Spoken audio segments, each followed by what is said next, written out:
Social media पर जैन समाज के सबसे लोकप्रिय जैन न्यूज़ चैनल महालक्ष्मी की ओर से आज ज्येष्ठ कृष्ण द्वादशी 14वें तीर्थंकर अनंतनाथ जी भगवान का आज है जन्म और तप के लायक आप सभी को हार्दिक मंगल कामनाएं। और आज बात करते हैं आपसे कन्वर्जन की। आज हमारे देश में यही चर्चा है, बस ना बेरोजगारी की हो रही है, ना विकास के बारे में हो रही है, ना महंगाई के बारे में हो रही है, ना कुछ और बात हो रही है। बात हो रही है तो मंदिर और मस्जिद की हो रही है, हिंदू और मुसलमान की हो रही है। मंदिरों को मस्जिदों में बदलने की बात हो रही है, तोड़ कर नए बनाने की, पूजा करने की। जहां पर हम पूजा करने कभी नहीं गए, अब हम पूजा करना चाहते हैं। जैसे मस्जिदों में ऐसा होता रहता है। पर यहाँ एक चित्र देख रहे हैं आप, ये हमारे जैन मंदिरों को हिंदू मंदिरों में या अपने देवी देवताओं में अपने बैठा देव, सूर्य देव, नाग देव, माता देव, इस तरह कितनों में किस तरह बदला हुआ है। ये एक लंबी श्रृंखला है। अगर हमने इसको जारी रखा तो आज शाम हो जाएगी एपिसोड आने तक की यह सीरीज सिलसिला ख़त्म नहीं होगा। इतना कन्वर्जन हो रहा है, इसके कई कारण हैं। जैन समाज का सिकुड़ता जाना, हमारी संख्या जहाँ पर हमारे मंदिर होते थे वहाँ से चले जाना, किसी का वहाँ पर नहीं रहना, उसकी व्यवस्था को नहीं देखना। और दूसरा यह होता है जहाँ हम देखते जरा हमारी मूर्ति खंडित हो जाती है, हम उसको वहीं छोड़ देते हैं, या कहीं खंडित मूर्ति मिलती हम छोड़ देते हैं और वो किसी भी रूप में बदलकर एक नई संस्कृति का इतिहास रच देते हैं। और यह आज बहुत जोर से तब से चल रहा था 10वीं 8वीं सदी से, वो आज तक बदस्तूर जारी है। पर क्या यह रुक सकता है?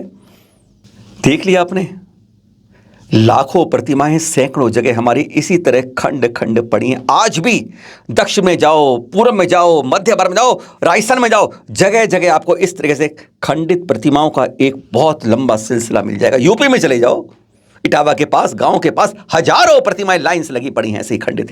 क्यों लगी हैं? क्योंकि हम इन खंडित प्रतिमाओं की पूजा अभिषेक तो कर नहीं सकते, क्योंकि खंडित हो गई हैं।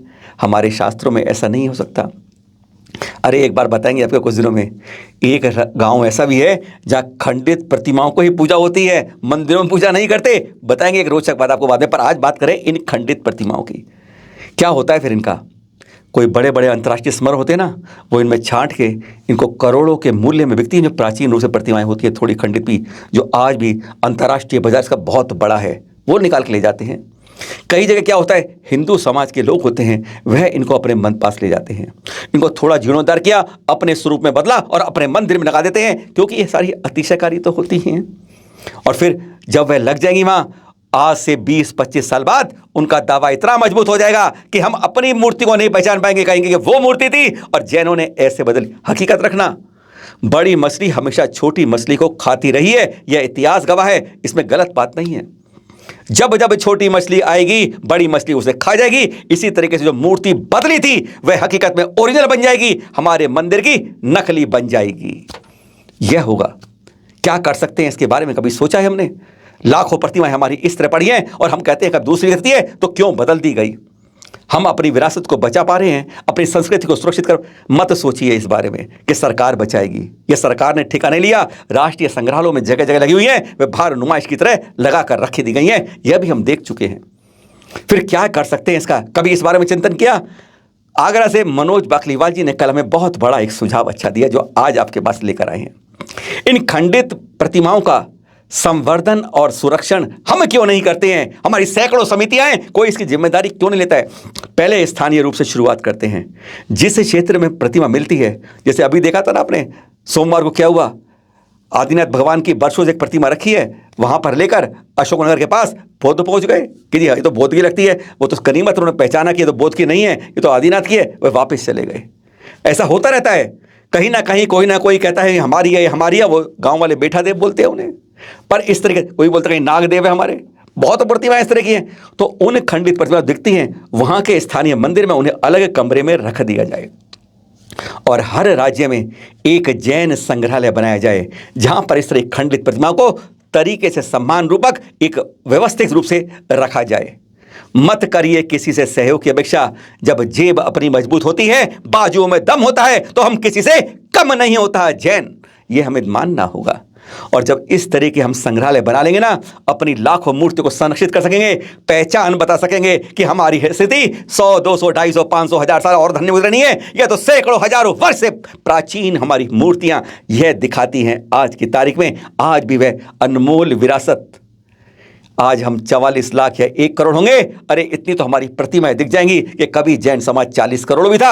आज कहते हैं कोई मानता नहीं है। जब इस संस्कृति को दिखाएंगे तो हर किसी को दांतों तले उंगली दबानी पड़ेगी और मानना पड़ेगा सचमुच इतनी अनमोल विरासत थी। क्योंकि हम अपनी विरासत की कीमत नहीं जान पाते, संवर्धन नहीं करते। अरे जो हो रहा है, नई मूर्ति लगाई, समझ लिया ऐसे ही लगाते रहोगे, 25 नीचे पानी की लकीर है तो अपने पीछे मिटती जाएगी, आगे खींचते रहोगे, इतिहास में कुछ नहीं बचेगा।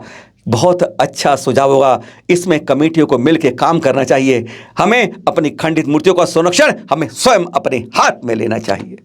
और एक और सुझाव आज के लिए, हमारी कमेटियां अपनी उपलब्धियों की हर तिमाही में सार्वजनिक करें।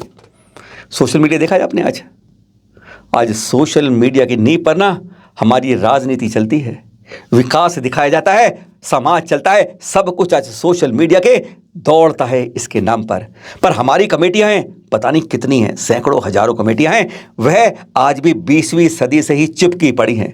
21वीं सदी में जैसे उन्होंने पैर नहीं रखा, पता नहीं चलता हमारे समाज में कितनी कमेटियां हैं और क्या क्या काम करती हैं। आज हम यह प्रस्ताव उन सभी के सामने रखते हैं, जितनी भी हमारी राष्ट्रीय कमेटियां हैं, उन्हें हर 3 माह में अपनी उपलब्धियां सार्वजनिक सोशल मीडिया के थ्रू करना चाहिए। कोई पैसा नहीं लगता इसमें, आप क्या काम कर रहे हैं सबको मालूम चल जाएगा। आप किस तरीके से अपने जैन समाज के प्रभावना में, विकास में, संरक्षण में, संवर्धन में, चल अचल तीर्थ की सुरक्षा में, विहार में, आहार में क्या क्या सहयोग दे रहे हैं, सबको पता चल जाएगा। जागरूकता बढ़ेगी और जो अखंड खंड के हो रहे हैं वह अखंड रूप से एकता का कहीं शंखनाद भी बजेगा। राष्ट्रीय स्तरीय कमेटियां इस तरह का करें काम। हिसाब किताब नहीं मांग रहे आपसे, मत घबराइए, कोई हमारा हिसाब किताब में सब डरते हैं, मत मांग रहे। हम मांग रहे उपलब्धियां आपने ये काम किए 3 माह के अंदर, यह हम आगे करने वाले। हर समिति और चैनल महालक्ष्मी उसके लिए अपना मंच देने को तैयार है। हम करेंगे, आप हमें उपलब्धियां भेजिए, हम करेंगे सामने, हम पहुंचाएंगे जन जनता समाज के पास कि हमारी अमुक कमेटी ने अमुक अमुक काम किए हैं। वहां से भी लोगों को सुझाव आएंगे कि हमारे क्षेत्र में काम होना है। एक प्रकार से एक चेन बन जाएगी, और जब कहते हैं ना एक के बाद एक चेन बनती है तो वह अखंडता का एक निशानी होती है। सुझाव मानिएगा समितियों से, पता हो चले कौन सी कमेटी काम करती है और कौन सी नाकाम रहती है। और अब दक्षिण में आ जाएं, कर्नाटक की बात कर लें आपसे।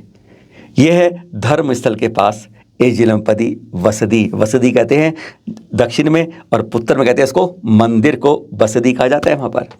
यहाँ पर रविवार को जीर्णोद्धार कार्य शुरू हुआ था, और देखिए जब जीर्णोद्धार कार्य के लिए गए तो कितनी प्रतिमा, कितनी कितनी कितनी बहुत प्रतिमाएं सामने आ गई, देख रहे हैं आप। इसलिए कहते हैं हमें अपनी प्रतिमाओं का, चाहे वह किसी रूप में हो, संवर्धन, विकास, संरक्षण करना हमारा परम कर्तव्य है। देखिए इतनी प्रतिमा हैं जिनका जीर्णोद्धार होना है। जब पहुंचे तो देखकर लोग हैरान हो गए, गदगद हो गए इन प्रतिमाओं को देखकर। आप भी हो जाइए। फिर मिलेंगे आपसे शाम को 8 बजे, पर कल सुबह आपसे बात करेंगे जो एक सवाल आपसे 2 दिन पहले पूछा था कि बाहुबली स्वामी की तरह 1 वर्ष तक बिना हिले डुले, ना खाना ना पीना, ना उठना ना बैठना, सर्दी गर्मी बरसात, कैसा भी मौसम, कैसी हो बात, लगातार 365 दिन कायोस्तर मुद्रा में किसने और तप किया था, जिनको केवल ज्ञान की प्राप्ति हुई थी। सोचो आप, नहीं समझ पाए होंगे आप। शास्त्र की बात करते हैं, कल आपसे इसी के बारे में शुरुआत करेंगे। सादर जय जिनेंद्र।